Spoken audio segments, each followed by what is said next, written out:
গত কয়েকদিন ধরে শরীরটা বড্ড খারাপ, তাই ভাবলাম একটা ছবি আঁকা যাক। ছবি আঁকলে শরীর মন দুটোই ভালো হয়ে যায়, তাই ক্যানভাসটা নিয়ে বসে পড়লাম ছবি আঁকার জন্য। আর এই ডিজাইনটা গত কয়েকদিন আগে দেখেছিলাম আমি পিন্টারেস্টে। একদম প্রথম প্রথম যখন ক্যানভাস ড্র করতাম তখন অনেক ভুলভ্রান্তি করতাম, কিন্তু এখন অভ্যাসে দাঁড়িয়ে গেছে। ক্যানভাস ড্র করাটা যতটা কঠিন মনে করতাম, ক্যানভাস ড্র করাটা কিন্তু ততটাও কঠিন না, খুবই ইজি। আমার তো এখন মনে হয় খাতার থেকে ক্যানভাসে ড্রয়িং করাটা সব থেকে বেশি ইজি।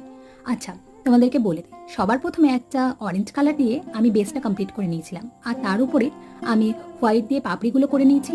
আর পাপড়ির মিডিলে কালার করার জন্য আমি সাদা আর অরেঞ্জ মিশিয়ে একটা হালকা অরেঞ্জ কালার করে নিয়েছিলাম, সেটা ইউজ করেছি। তারপরে এখানে আমি ছোট ছোট ডিটেলিং অ্যাড করে দিয়েছি।